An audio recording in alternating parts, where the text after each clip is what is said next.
সংবিধান হচ্ছে মাটির ঘর, কারণ এখানে যাতে শীত কাটতে পারে। শীত কেটে কেটে তো আমাকে গত 55 বছর ইন্ডিয়া শেষ করে দিচ্ছে।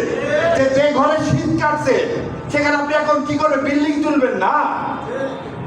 আপনি কিভাবে বলতেছেন বিএনপি চলো যা আছে আছে থাকুক, নিচে হাত দিও না, উপরে খালি ইট দিয়ে তৈরি করি?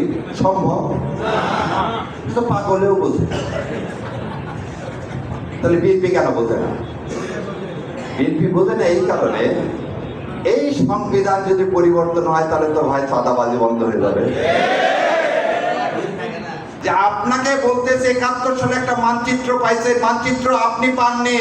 সেদিন জিন্না সাহেবেরা, সরোয়ার্দীরা সেদিন এই দেশের মুসলমানের জন্য, মুসলিম জাতীয়তাবাদের জন্য যে বিক্ষোভ আন্দোলন করছে লাহোর প্রস্তাবের ভিত্তিতে, তার ভিত্তিতে আমরা একটা ভূমি পাইছি। গত 55 বছর এই অবৈধ সংবিধান দ্বারা এদেশকে ভারতের দাসে পরিণত করা হয়েছে।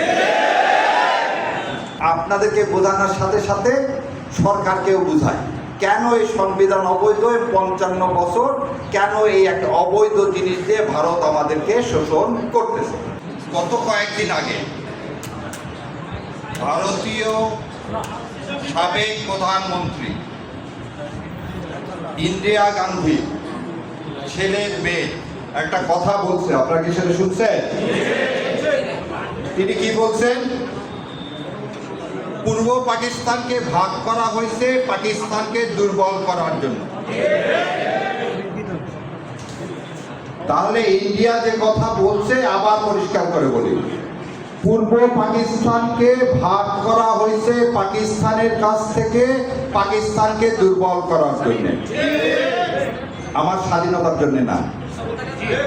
তাহলে ভারত যারা বলে বাংলাদেশ স্বাধীনতার জন্য ভারত সাহায্য করছে, এর যে মিথ্যাচার আর কোনো কিছু হতে পারে না। কেন এই কথা বললাম? এই সংবিধান ভারতের তৈরি এবং গত 55 বছর আপনি একটা অবৈধ সংবিধান দ্বারা, আবার বলেছি গত 55 বছর এই অবৈধ সংবিধান দ্বারা এদেশকে ভারতের দাসে পরিণত করা হয়েছে। 24 আমাদেরকে শিখাইছে, 24 আমাদের কাছে বলে দিয়েছে, এই শহীদেরা বলে দিয়েছে, এখন সময় এটাকে ফেলে দেওয়া। কিন্তু যারা ভোটে আজকে জয়লাভ করলেন, ভোটের আগে তারা হ্যাঁ বললেন, ভোটের পরে আর তারা বুঝতে চাচ্ছেন না এই সংবিধান কেন অবৈধ। আপনাদেরকে বোঝানোর সাথে সাথে সরকারকেও বোঝায় কেন এই সংবিধান অবৈধ। 55 বছর কেন এই একটা অবৈধ জিনিস দিয়ে ভারত আমাদেরকে শোষণ করতেছে। দেখেন 47 সালে আমরা ভাগ হয়েছি কিসের ভিত্তিতে? ধর্মের ভিত্তিতে। এই বিষয়ে তো কোনো সন্দেহ নেই। আমরা মুসলমান, আমাদের একটা জাতিসত্তা, আমরা মুসলিম জাতীয়তাবাদে বিশ্বাসী। আমাদের দুইটা ভূখণ্ড দেওয়া, একটা ভূখণ্ড পশ্চিম পাকিস্তানে, একটা পূর্ব পাকিস্তানে। 71 সালে যখন এই দেশ স্বাধীন হলো, ভারত কি আপনাকে এক হাত জমিও দিছে এর সাথে? তাহলে যারা বলে 71 সালে আপনি মানচিত্র পাইছেন, কিভাবে মানচিত্র পাইলেন? মানচিত্র তো পাইছেন 47 সালে। তাহলে প্রথম মিথ্যা যে আপনাকে বলতেছে 71 সালে একটা মানচিত্র পাইছে, মানচিত্র আপনি পাননি। সেদিন জিন্না সাহেবেরা, সরোয়ার্দীরা সেদিন এই দেশের মুসলমানের জন্য, মুসলিম জাতীয়তাবাদের জন্য যে বিক্ষোভ আন্দোলন করছে লাহোর প্রস্তাবের ভিত্তিতে, তার ভিত্তিতে আমরা একটা ভূমি পাইছি। আমরা 25 তারিখে পাকিস্তান আমাদের উপর আক্রমণ করে 10 এপ্রিল একটা সরকার গঠন হলো। সেই সরকারের নাম মুজিবনগর সরকার। এই সরকার কে করে দিল? তাজউদ্দিন আহমেদ বলতেছে আমি ইন্দিরা গান্ধীর কাছে যে বললাম একটা সরকার করে দেয়। তাজউদ্দিন আহমেদ তার বইতে লিখতেছে আমি ইন্দিরা গান্ধীর কাছে যে দিল্লিতে বললাম একটা সরকার করে দেয়, উনি সরকার করে দিল। কোন স্বাধীন দেশের সরকার আর একটা দেশ করে দেয়? পৃথিবীর ইতিহাসে আছে? তাহলে আপনি সেদিন কি দাসত্ব মেনে নিলেন? এবং ইন্দিরা গান্ধী কি বলল? যে 7 দফা চুক্তি করতে হবে, না হলে আমি কাউকে সাহায্য করব না।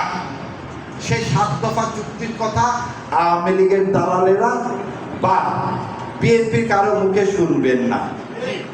সেই 7 দফা চুক্তিতে কি ছিল? বাংলাদেশে কোনোদিন কোনো সেনাবাহিনী রাখা যাবে না, বাংলাদেশ কোনো ব্যবসা করতে পারবে না, বাংলাদেশ কোনো ফরেন পলিসি করতে পারবে না। সো আপনি যদি এগুলো না করতে পারেন তাহলে আপনার বাঁচা কি আর মরা কি? আচ্ছা, তাহলে 10 তারিখে যে সরকার হলো সেটা ভারত করে দিল, দেশ স্বাধীন হলো 16ই ডিসেম্বর। আমাদের সর্বাধিনায়কের নাম কি? এম.এ.জি. ওসমানী। সংবিধান হচ্ছে মাটির ঘর, কারণ এখানে যাতে শীত কাটতে পারে। শীত কেটে কেটে তো আমাকে গত 55 বছর ইন্ডিয়া শেষ করে দিচ্ছে। যে ঘরে শীত কাটছে সেখানে আপনি এখন কি করে বিল্ডিং তুলবেন না? তা আপনি কিভাবে বলতেছেন বিএনপি চলো যা আছে আছে থাকুক, নিচে হাত দিও না, উপরে খালি ইট দিয়ে তৈরি করি? সম্ভব? তো পাগলেও বোঝে। তাহলে বিএনপি কেন বোঝে না? বিএনপি বোঝে না এই কারণে, এই সংবিধান যদি পরিবর্তন হয় তাহলে তো ভাই চাঁদাবাজি বন্ধ হয়ে যাবে। এই সংবিধান যদি পরিবর্তন হয় তাহলে এই দেশের মানুষকে আর কোনোদিন চিৎকার করে বলতে হবে না তাহাজ্জুদের আযান কেন কোনো মসজিদ দেয় না। এই সংবিধান যদি পরিবর্তন হয় তাহলে আমার কোনো ভাইকে বলতে হবে না যে রোজার সময় ওই কাপড় দিয়ে তুমি খাও।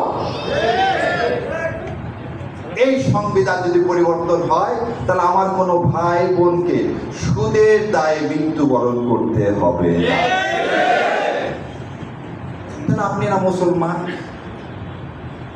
আপনি না মুসলমান, আপনি খুব সুন্দর সুন্দর শের শোনাচ্ছেন সংসদে। এই শের কি আপনি শোনেননি যে সুদ খাওয়া মানে আমার নবীর সাথে যুদ্ধ ঘোষণা করা? আপনারা বলেন ব্যভিচারের কথা। আমরা যখন বললাম শরিয়া আইন কায়েম করবো, আরে সর্বনাশ, দেশ আফগানিস্তান হয়ে গেল। দেশ আফগানিস্তান হয়ে গেল। আমি যখন বলি আমার মা বোনের আব্রুর কথা, তখন একজন বলে সবাইকে খালি মা বোন বানায়। বানাবো কি বাবা?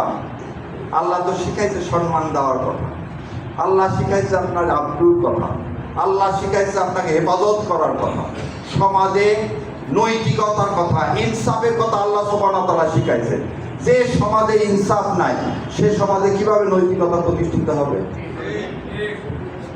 কিভাবে হবে? এই জুলাই সনদ ছিল সেই ইনসাফের প্রতীক। এই জুলাই সনদ ছিল ইনসাফের প্রতীক। এবারে তারা আছে। আমি খুব খুশি হয়েছি, গত 2 দিন আপনার টিভিতে দেখছেন কিনা, গত 55 বছরের ইতিহাসে যা হয়নি তাই আমি দেখলাম। আমার জন্ম যদিও বাংলাদেশ জামাতে ইসলামী, তার যে রিপোর্ট বই, এই রিপোর্ট বই হচ্ছে জান্নাতে যাওয়ার রাস্তা। এবং যে রিপোর্ট বই অনুযায়ী তার দুনিয়া এবং আখিরাতের জন্য কাজ করবে ইনশাআল্লাহ, আল্লাহ সুবহানাহু ওয়া তাআলা দেওয়ার মালিক। তবে আমি আশা রাখি ইনশাআল্লাহ আমি জান্নাতে প্রবেশ করব। এর নাম যদি টিকিট বিক্রি করা হয়, আমি আমার মৃত্যুর আগ পর্যন্ত টিকিট বিক্রি করে দেবো। তাহলে আমি ধর্ম নিয়ে ব্যবসা করে খুব মানলাম। আপনি ভোটের আগে হ্যাঁ ভোট দিতে বলবেন কেন? আল ইমরানে কি বলছে? ক্ষমতা দেওয়ার মালিক আল্লাহ, ক্ষমতা নেওয়ার মালিক আল্লাহ, সম্মান দেওয়ার মালিক আল্লাহ, নেওয়ার মালিক আল্লাহ, তাই তো? তা আপনি হঠাৎ করে বললেন মুফতি সাহেব ভোট নেওয়ার জন্য, ক্ষমতায় যাওয়ার জন্য সেদিন হ্যাঁ বলছি। আপনি তাহলে কোন আলেমদার না মুনাফিক? তাহলে ধোঁকা যে দেয় সে তার ইমান কতখানি বাবা?